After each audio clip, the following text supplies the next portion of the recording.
and Sadhguru. A very warm welcome.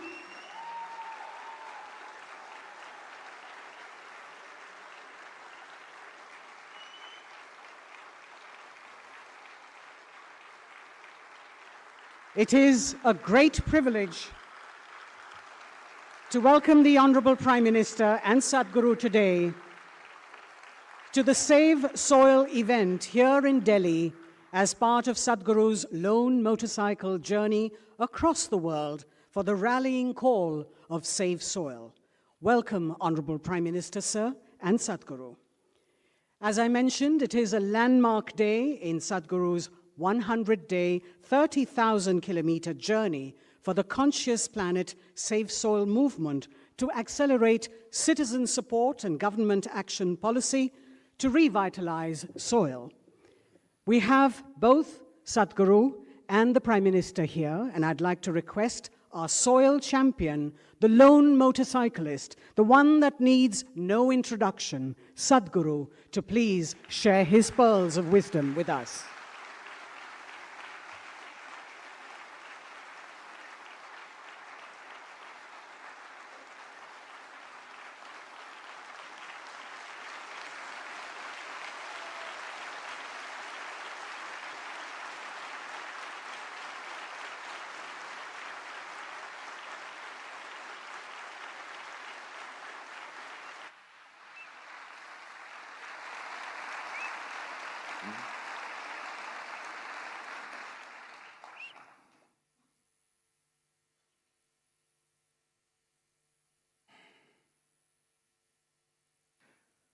Kalo na janati tava jananam. Kalo na janati tava samapanam. Drushto maya tava mahakaraha yogeshwara Kala Kala Yogeshwara Kala Kala. Namaskaram and our heartiest welcome to our beloved Prime Minister.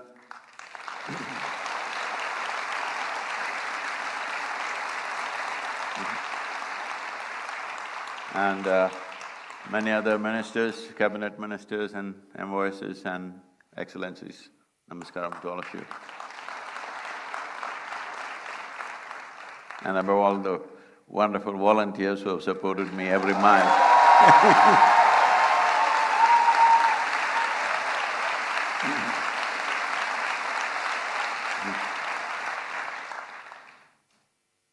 As human beings,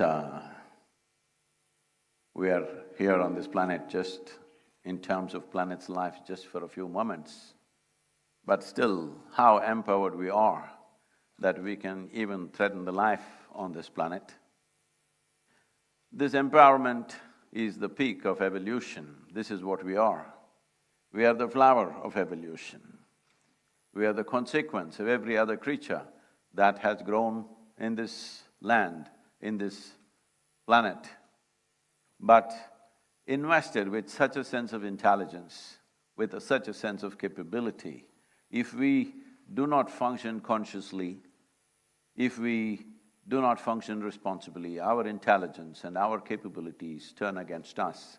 This is what soil degradation is about.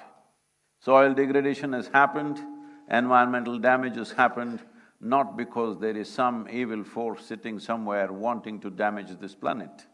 It is all in pursuit of human happiness and well-being that this is happening. So this is the case of a potato farmer who wanted to eat mangoes and went to the mango tree, but out of sheer habit started digging the earth looking for mangoes. When he did not find mangoes there, he became very furious and dug furiously, and slowly the tree came upon him. This is the case of humanity right now. This is where we are. So, every one of us, knowingly, unknowingly, are partners in this destruction. The only way around is Every one of us have to be partners in the solution. There is simply no other way. It is from this basis that Save Soil movement was launched, and in the last 2.5 years, as I've been talking to various agricultural ministries around the world, what was shocking for me was that most agricultural ministries in the world, 85% of the nations, still address soil as an inert substance that can be fixed by adding a chemical or taking out a chemical. But in this culture, we have always referred to soil as our mother. We cannot have an inert mother, we cannot have a dead mother. We need a living mother which will spawn generation after generation. It is not out of our bodies the future generations come. It is from the soil body that the future generations come and thrive. Unfortunately, we have brought that to a certain threat, but fortunately, we are in that cusp of time that if we act now in a determined way, it does not take any rocket science to fix this, nor does it take enormous amount of financial outlays. It just needs the right direction and a committed and approach, a resolute approach towards the solution. We can walk out of it, especially in our country, where 60% of our population still engaged in agricultural activity. And with a history of over 12,000 years of agricultural history in this country, where organized agriculture has been happening for over 12,000 years. But for 12,000 years, we managed our soils well. Only in the last 45 years this has happened, simply because probably the fear of famines of 1940s, the hangover of the 1940s, debilitating famines, we took emergency steps to mitigate that. Well, it worked in many ways, because India's average life expectancy in 1947 was 28 years. That means almost none of us have a right to exist right now by those standards. But today we have reached towards 74 or 75 years, which is a significant achievement for any nation. We have gotten here, but the steps that we took as a bridge, as an emergency step to cross over these famine-like situations, we should have rolled it back at some point. Unfortunately, we went at the same speed on the emergency scale and we have caused a certain amount of damage. It's very much possible to turn this around. And from my conversations with the Prime Minister, we know this concern is deep-rooted in his heart. It is just that we have to, as citizens of this nation, it is important you stand up and support a possibility, because these are steps which will take 10, 15, 20 years maybe to turn around fully. So when a government has to take long-term steps like this, without the support of the democratic citizens, there is no way no nation can take such steps, because government's terms are usually 5 years in this country. So 5-year term and 20-year policy is a little bit of a difficulty for various reasons. So it is very important people stand up and support this. This is not a protest, this is not an agitation, this is not an expression of anger or resentment. This is an expression of our love and responsibility for the life that we are, and the life that's around us, and the life that should be beyond us. This is very, very important. Right now, what we are threatening is the future generations. Every responsible scientist in the world is pointing out, in about 60 years' time, 90% of the world's soil will be degraded. And that is not a welcome prediction. Definitely this can be turned around with the necessary policies, and it does not need enormous outlays. It needs focus, it needs resolute action, which I'm sure in this day and age, India is very much capable under the able leadership that we have, that we are competent enough to take these steps. So it is not a situation of hopelessness. It is a situation where all of us have to tighten our belt and act and move in the direction of the solution rather than moving towards a problem. Apart from this, in the world, what I have seen is, wherever I traveled in the last 2.5, 3 years' time, meeting many people, environmental ministers, agriculture ministers and various bureaucrats, everybody knows the problem. Everybody generally knows what is the solution. So what I grasped from this was, Everybody knows the problem, everybody knows the solution, but they're just waiting for an idiot to bell the cat. So here I am, I thought. So, because the problem is known to everybody in the world, all UN agencies are very conversant with the problem, most nations are very conversant with the problem, but somehow there was a silence. Fortunately, in the last 75 days, it is India 75, it's my great privilege, in 75 days I'm in New Delhi.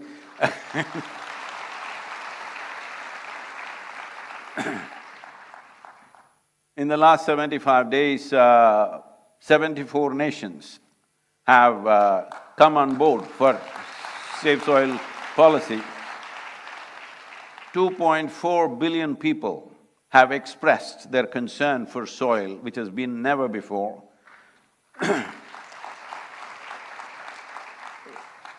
So once people want it, how can we stop it? Definitely it will happen. The most important aspect of this Save Soil movement is, it is not against anybody. It is not against any industry, it is not against any lobby, it is not against anybody. I've been talking to fertilizer industries, pesticides, herbicides. They're saying, are you against us? I say, I'm only against suicide. I'm not against any other side. It is not anybody's business to tell the farmer how he should farm. All we want is keep the soil alive, keep the soil rich. Is a farmer against a rich soil? No. Just that farmer's economy has been so fragile, any change he's afraid of. If an incentive-based policy is pushed, definitely most farmers will respond in a very, very positive way. We are very sure about this because we have spoken extensively to farming community around the world, and we find everybody is absolutely positive about this. It is just that they need incentive support, which doesn't cost much in this country. Just something as simple as bringing cover crops, which were very much a part of our culture just 45 to 50 years ago. Just bringing cover crops will make the organic content in the soil go up to 3% within 6 to 8 years' time. Only cover crops in summer can do that because it will add 1.5 to 2 inches of humus every year, and it will solve this problem. This is a very simple approach. If we want to do it more aggressively, then it may cost more money.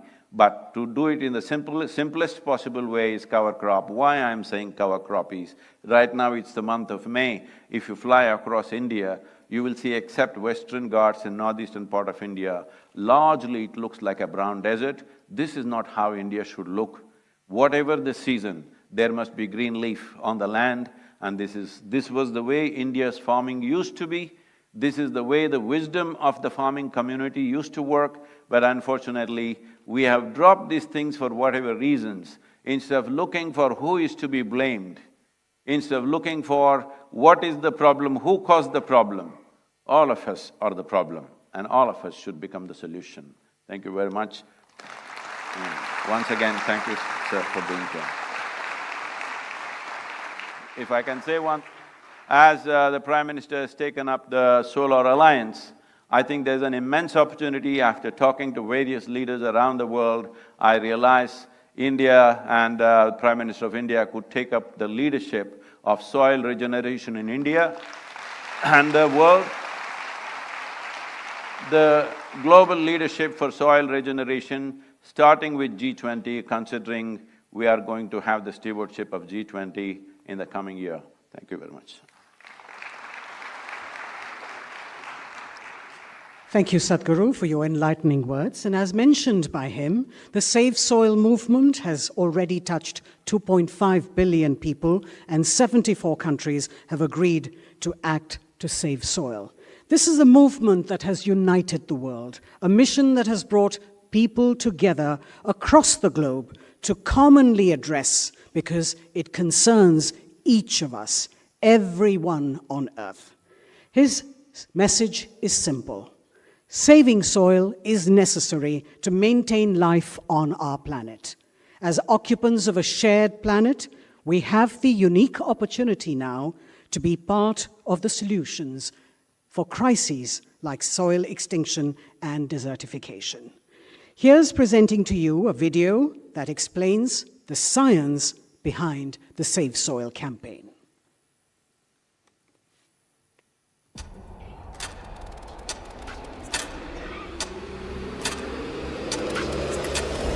What we are facing now is soil extinction.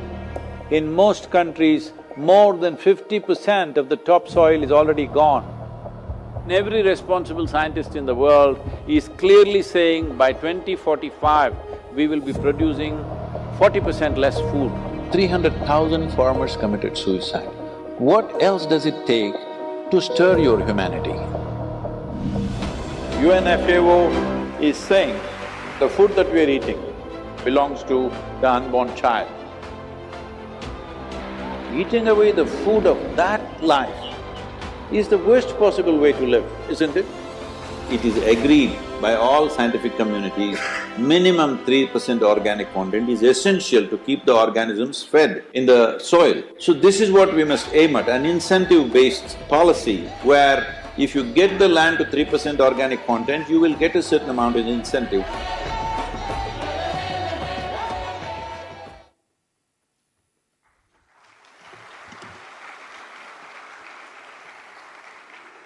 Ladies and gentlemen, as I mentioned earlier, several years ago, the Honorable Prime Minister, Shri Narendra Modi, had launched a nationwide scheme to help farmers to prevent soil deterioration through balanced use of fertilizers and the application of the right nutrients.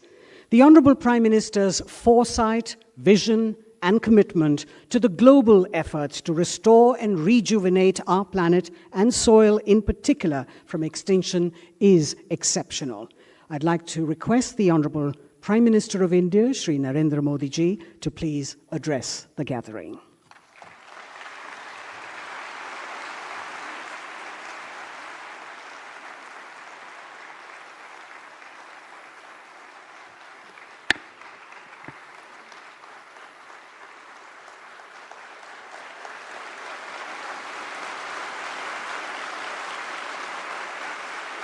नमस्कार।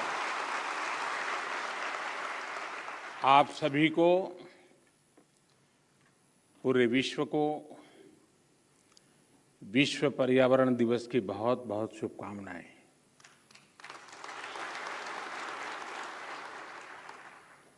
सद्गुरु और Isha foundation भी आज बधाई के पात्र हैं। मार्च में उनकी संस्था ने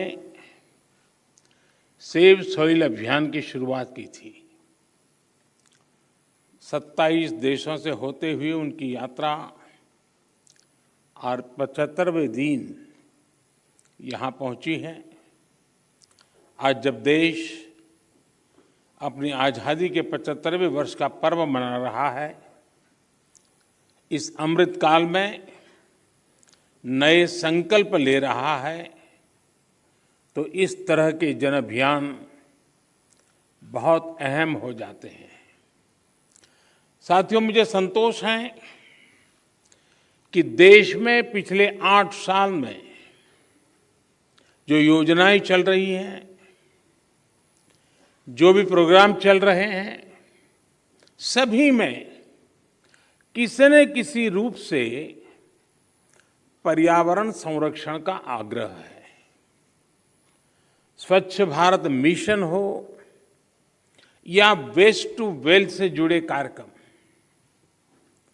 अमृत मिशन के तहत शहरों में आधुनिक सीवेज ट्रीटमेंट प्लांट्स का निर्माण हो या फिर सिंगल यूज प्लास्टिक से मुक्ति का अभियान, या नमामि गंगे के तहत गंगा स्वच्छता का अभियान, one sun one grid solar energy पर फोकस हो या इथेनॉल के उत्पादन और ब्लेंडिंग, दोनों में वृद्धि, पर्यावरण रक्षा के भारत के प्रयास बहुआयामी रहे हैं। और भारत ये प्रयास तब तक कर रहा है जब दुनिया ने, आज जो क्लाइमेट के लिए दुनिया परेशान है, उस बर्बादी में हम लोगों की भूमिका नहीं है, हिंदुस्तान की भूमिका नहीं है। विश्व के बड़े और आधुनिक देश न केवल धरती के ज्यादा से ज्यादा संसाधन का दोहन कर रहे हैं, बल्कि सबसे ज्यादा कार्बन एमिशन भी उन्हीं के खाते में जाता है। कार्बन एमिशन का ग्लोबल औसत प्रति व्यक्ति 4 टन का है, जबकि भारत में प्रति व्यक्ति कार्बन फुटप्रिंट प्रतिवर्ष आधे टन के आसपास ही है। कहां 4 टन और कहां आधे टन। बावजूद इसके भारत पर्यावरण की दिशा में एक होलिस्टिक अप्रोच के साथ न केवल देश के भीतर बल्कि वैश्विक समुदाय के साथ भी जुड़ करके काम कर रहा है। अंतर्राष्ट्रीय स्तर पर भारत ने coalition for disaster resilient infrastructure CDRI और जैसे अभी सदगुरु जी ने कहा इंटरनेशनल सोलर अलायंस ISA के निर्माण का नेतृत्व किया है। पिछले वर्ष भारत ने ये भी संकल्प लिया है कि भारत 2070 तक नेट जीरो का लक्ष्य हासिल करेगा।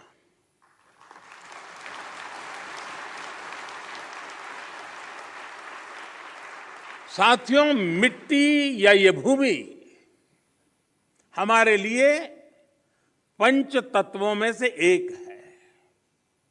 हम माटी को गर्व के साथ अपने माथे से लगाते हैं।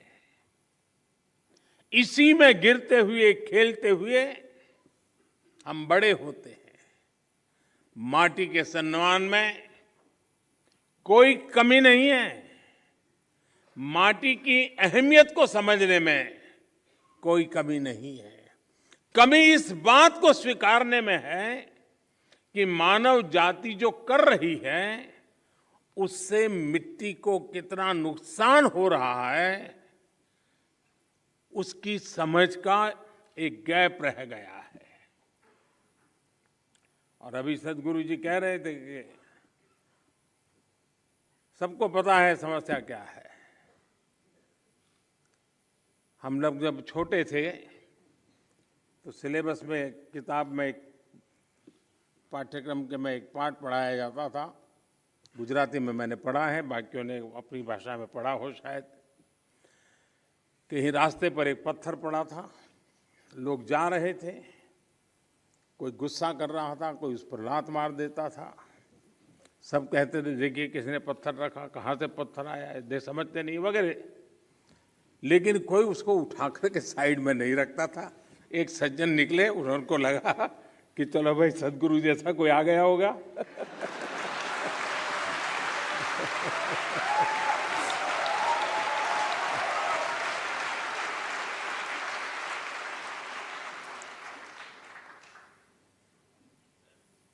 हमारे यहाँ युधिष्ठिर और दुर्योधन के भेद की जब चर्चा होती है तो दुर्योधन के विषय में जब कहा जाता है तो यही कहता है कि जाना भी धर्म न च में प्रवृत्ति। मैं धर्म को जानता हूं लेकिन मेरी प्रवृत्ति नहीं, मैं नहीं कर सकता हूं। सत्य क्या है मुझे मालूम है, लेकिन मैं उस रास्ते पर नहीं चल सकता हूं। तो समाज में जब ऐसी प्रवृत्ति बढ़ जाती है तो ऐसा संकट आता है तो एक सामूहिक अभियान से समस्याओं के समाधान के लिए रास्ते खोजने होते हैं। मुझे खुशी है कि बीते 8 वर्षों में देश ने मिट्टी को जीवंत बनाए रखने के लिए निरंतर काम किया है। मिट्टी को बचाने के लिए हमने 5 प्रमुख बातों पर फोकस किया है। पहला, मिट्टी को केमिकल फ्री कैसे बनाएं। दूसरा, मिट्टी में जो जीव रहते हैं जिन्हें तकनीकी भाषा में आप लोग सॉइल ऑर्गेनिक मैटर कहते हैं, उन्हें कैसे बचाएं। और तीसरा, मिट्टी की नमी को कैसे बनाए रखें उस तक जल की उपलब्धता कैसे बढ़ाएं? चौथा, भूजल कम होने की वजह से मिट्टी को जो नुकसान हो रहा है उसे कैसे दूर करें? और पांचवा, वनों का दायरा कम होने से मिट्टी का जो लगातार क्षरण हो रहा है उसे कैसे रोकें? साथियों, इन सब बातों को ध्यान में रखते हुए ही देश में बीते वर्षों में जो सबसे बड़ा बदलाव हुआ है वो है देश की कृषि नीति में।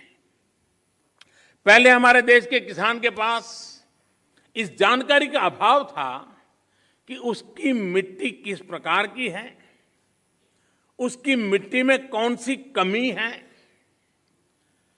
कितनी कमी है। इस समस्या को दूर करने के लिए देश में किसानों को सॉइल हेल्थ कार्ड देने का बहुत बड़ा अभियान चलाया गया।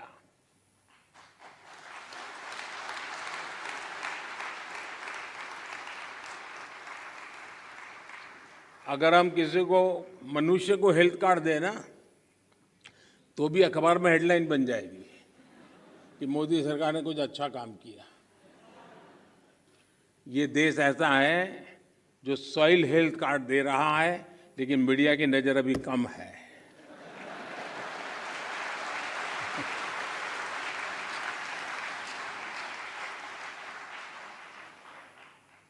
पूरे देश में 22 करोड़ से ज्यादा सॉइल हेल्थ कार्ड किसानों को दिए गए। और सिर्फ कार्ड ही नहीं दिए, बल्कि देश भर में सॉइल टेस्टिंग से जुड़ा एक बहुत बड़ा नेटवर्क भी तैयार हुआ है। आज देश के करोड़ों किसान सॉइल हेल्थ कार्ड से मिली जानकारी के आधार पर फर्टिलाइजर्स और माइक्रो न्यूट्रिएंट्स का उपयोग कर रहे हैं।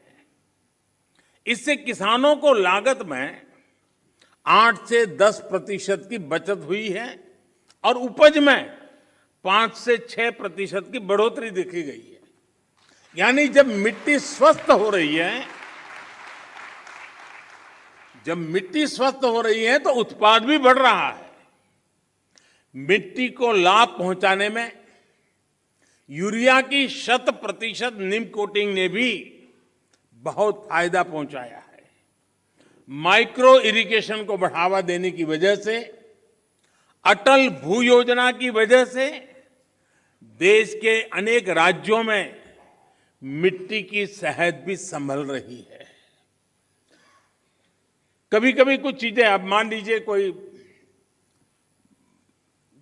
1.5-2 साल का बच्चा बीमार है, तबीयत ठीक नहीं हो रही है, वेट नहीं बढ़ रहा है, ऊंचाई में भी कोई फर्क नहीं आता है, और मां को कोई कहे कि जरा इसकी चिंता करो, और उसको कहीं सुना हो कि भाई स्वास्थ्य के लिए दूध वगैरह चीजें अच्छी होती हैं, और मान लो वो हर दिन 10-10 लीटर दूध में उसको स्नान करवा दे, तो उसका स्वास्थ्य ठीक होगा क्या?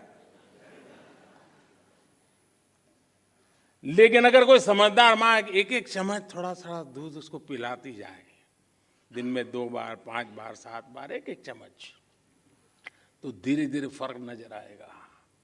ये फसल का भी ऐसा ही है, पूरा पानी भर करके फसल को डुबो देने से फसल अच्छी होती है ऐसा नहीं है। बूंद बूंद पानी पिलाया जाए तो फसल ज्यादा अच्छी होती है। पर ड्रॉप मोर क्रॉप।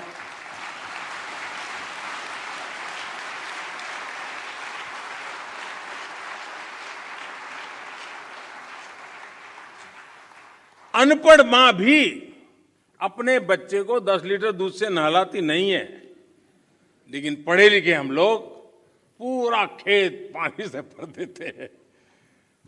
खैर, इन सारी चीजों में बदलाव लाने के लिए कोशिश करते रहना है। हम कैच द रेन जैसे अभियानों के माध्यम से जल संरक्षण से देश के जन जन को जोड़ने का प्रयास कर रहे हैं। इस साल मार्च में ही देश में 13 बड़ी नदियों के संरक्षण का अभियान भी शुरू हुआ है। इसमें पानी के प्रदूषण कम करने के साथ साथ नदियों के किनारे वन लगाने का भी काम किया जा रहा है। और अनुमान है कि इससे भारत के फॉरेस्ट कवर में 7,400 स्क्वायर किलोमीटर से ज्यादा की बढ़ोतरी होगी। बीते 8 वर्षों में भारत ने अपना जो फॉरेस्ट कवर 20,000 स्क्वायर किलोमीटर से ज्यादा बढ़ाया है, उसमें ये और मदद करेगा।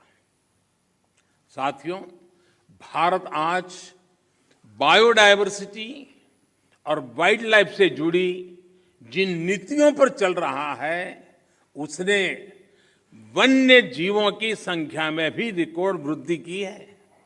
आज चाहे टाइगर हो, लायन हो, लेपर्ड हो या फिर एलिफेंट, सभी की संख्या देश में बढ़ रही है। साथियों, देश में ये भी पहली बार हुआ है जब हमारे गांव और शहर को स्वच्छ बनाने, ईंधन में आत्मनिर्भरता, किसानों को अतिरिक्त आय और मिट्टी के स्वास्थ्य के अभियान को हमने एक साथ जोड़ा है। गोवर्धन योजना ऐसा ही एक प्रयास है। और जब मैं गोवर्धन योजना बोलता हूं तो कुछ सेक्युलर लोगों को सवाल उठेगा कि ये कौन सा गोवर्धन ले आया है। वो परेशान हो जाएंगे।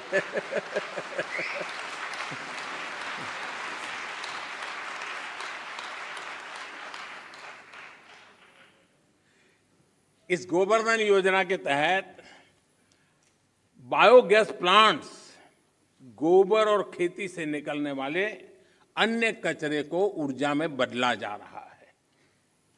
कभी आपको काशी विश्वनाथ के दर्शन के लिए जाएं तो वहां एक गोवर्धन का भी प्लांट कुछ किलोमीटर दूरी पर लगा है, जरूर देख के आइए। इससे जो जैविक खाद बनती है वो खेतों में काम आ रही है।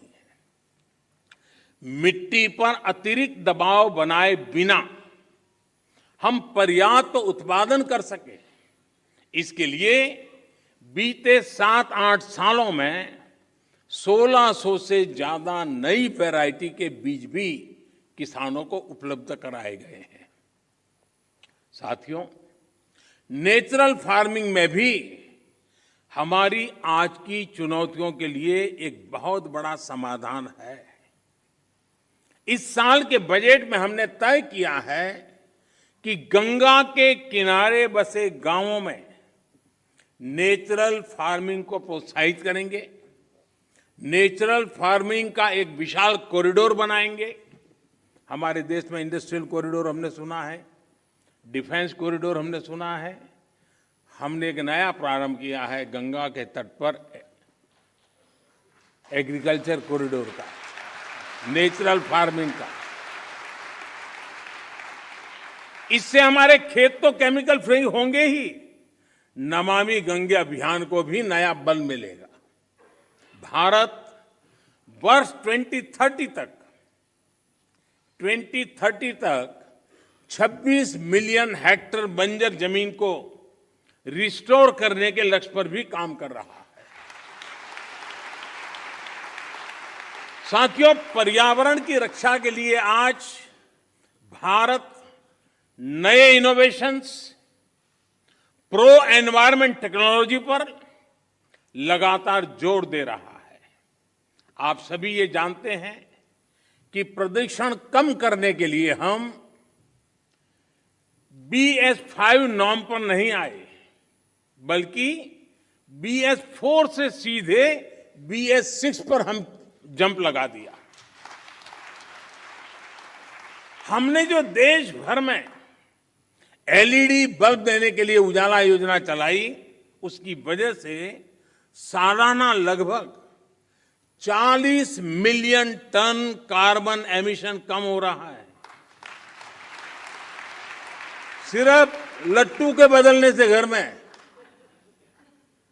अगर सब लोग जुड़ जाएं, सबका प्रयास कितना बड़ा परिणाम लाता है। भारत फॉसिल फ्यूल पर अपनी निर्भरता को कम से कम करने का प्रयास कर रहा है। हमारी ऊर्जा जरूरतें रिन्यूएबल सोर्सेज से पूरी हो, इसके लिए हम तेजी से बड़े लक्ष्यों पर काम कर रहे हैं। हमने अपनी इंस्टॉल्ड पावर जनरेशन कैपेसिटी का 40% non fossil fuel based sources से हासिल करने का लक्ष्य तय किया था। ये लक्ष्य भारत ने तय समय से 9 साल पहले ही हासिल कर लिया है।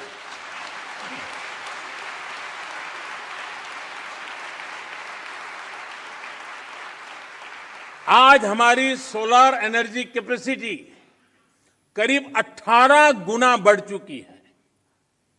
हाइड्रोजन मिशन हो या फिर सर्कुलर इकोनॉमी पॉलिसी का विषय हो, ये पर्यावरण रक्षा की हमारी प्रतिबद्धता का प्रमाण है। हमने पुरानी गाड़ियों को लिए स्क्रैप पॉलिसी लाए हैं। वो स्क्रैप पॉलिसी भी अपने आप में एक बहुत बड़ा काम होने वाला है। साथियों, अपने इन प्रयासों के बीच आज पर्यावरण दिवस के दिन भारत ने एक और उपलब्धि हासिल की है और ये मेरा सौभाग्य है कि खुशखबरी देने के लिए मुझे आज बहुत उचित मंच मिल गया है।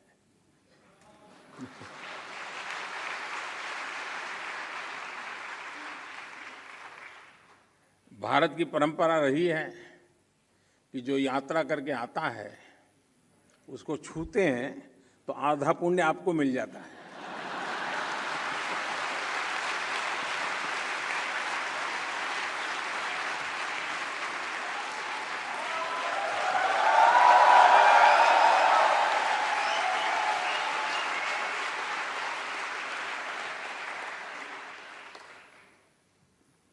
ये खुशखबरी मैं आप जरूर सुनाऊंगा और देश को और दुनिया के लोगों को भी आनंद आएगा। हाँ, कुछ लोग आनंद ही ले सकते हैं।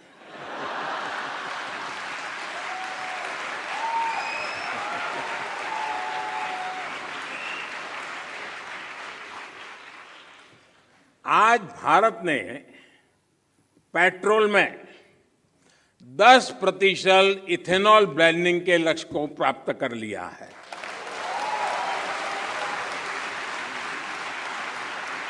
आपको ये जानकर भी गर्व की अनुभूति होगी कि भारत इस लक्ष्य पर तय समय से 5 महीने पहले पहुंच गया है।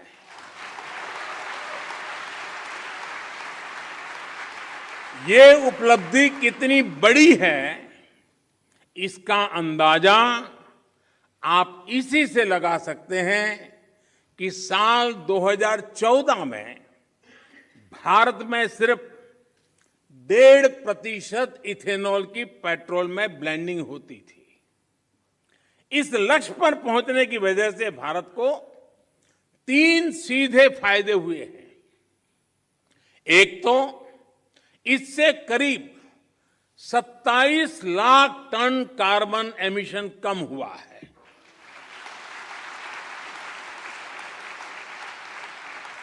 दूसरा, भारत को 41,000 करोड़ रुपए से ज्यादा की विदेशी मुद्रा की बचत हुई है। और तीसरा महत्वपूर्ण फायदा, ये देश के किसानों को इथेनॉल ब्लेंडिंग बढ़ने की वजह से 8 वर्षों में 40,000 करोड़ रुपए से भी ज्यादा आय हुई है।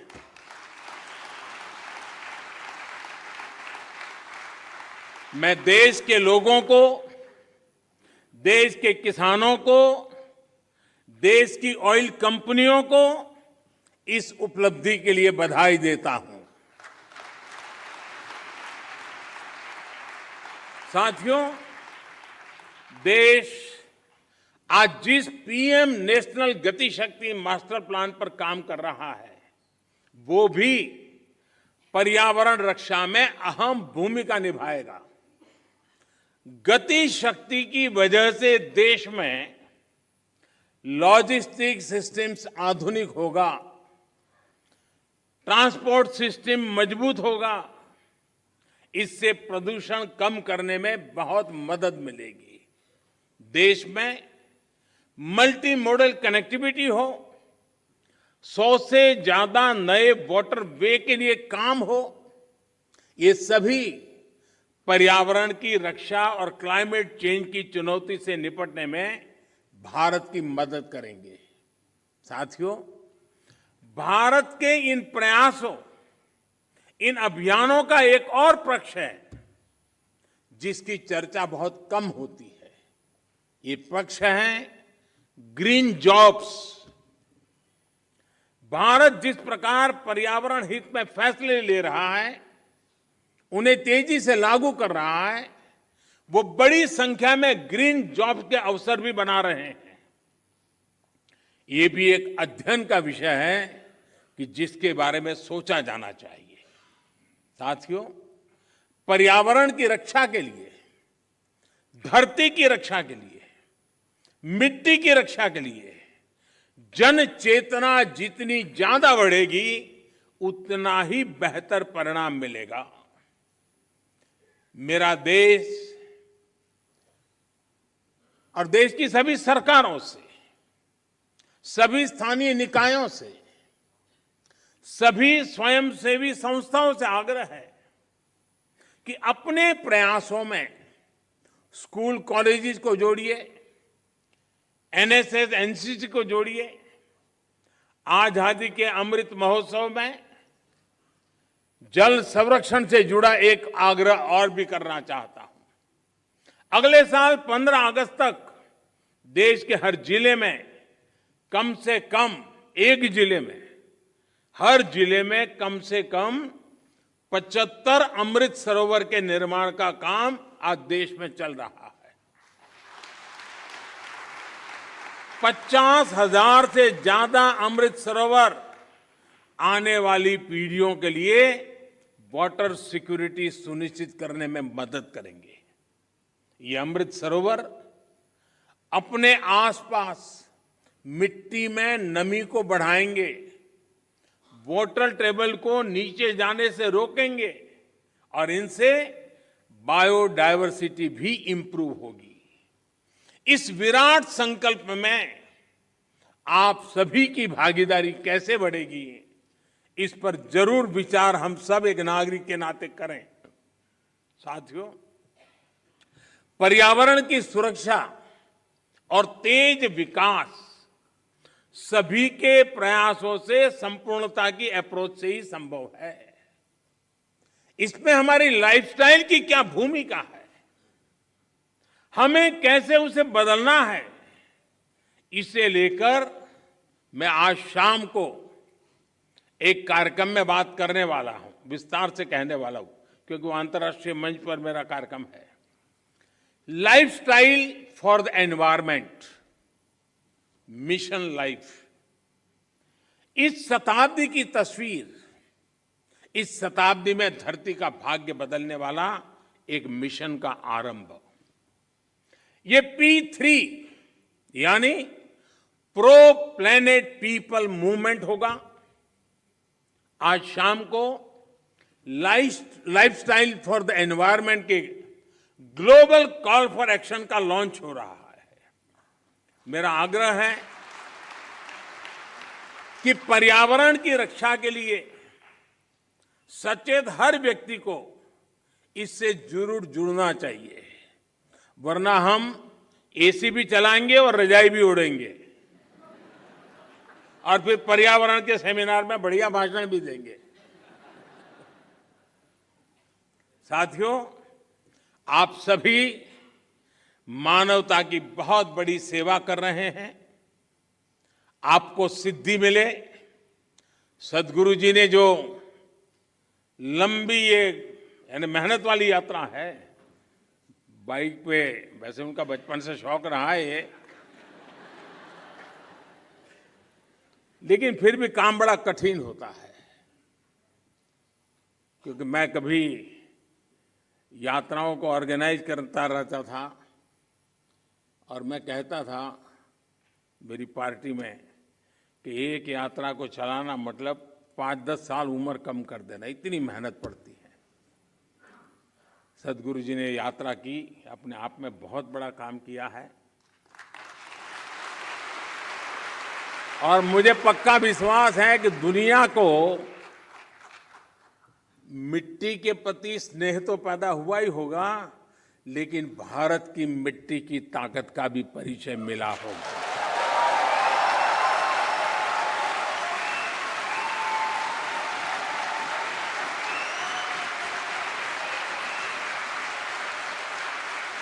आप सबको बहुत बहुत शुभकामनाएं। धन्यवाद।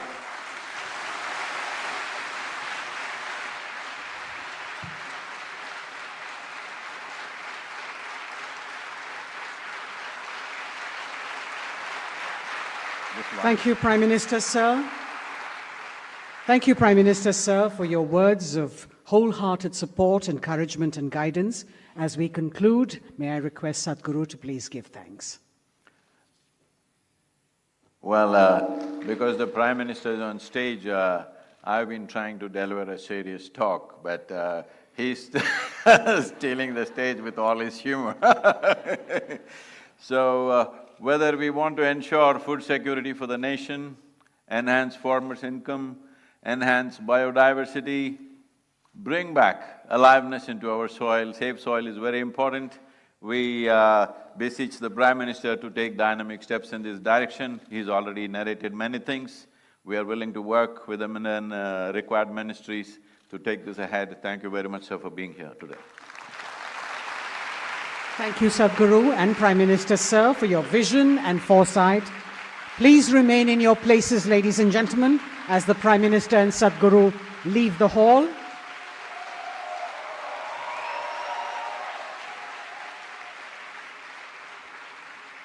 Please be seated.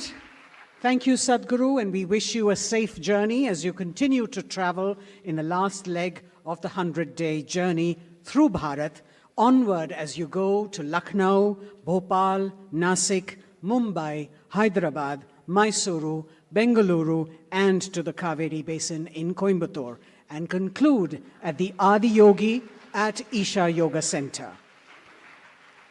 Thank you, Sadhguru, for single-handedly taking on the mammoth mission of Save Soil. Please remain with us as we share with you glimpses of Sadhguru's Save Soil rally across 27 countries, from London to New Delhi so far. We would like to also invite you to join us for this evening's public event being held at the Indira Gandhi Indoor Stadium from 6 p.m. to 8 p.m.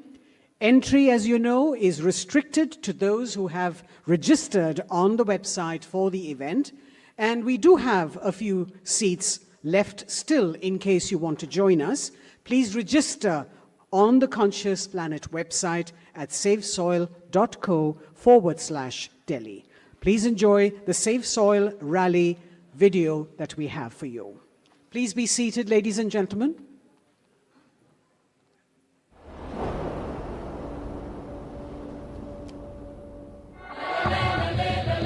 It's a great pleasure for me. These beautiful Caribbean nations are going for this fast.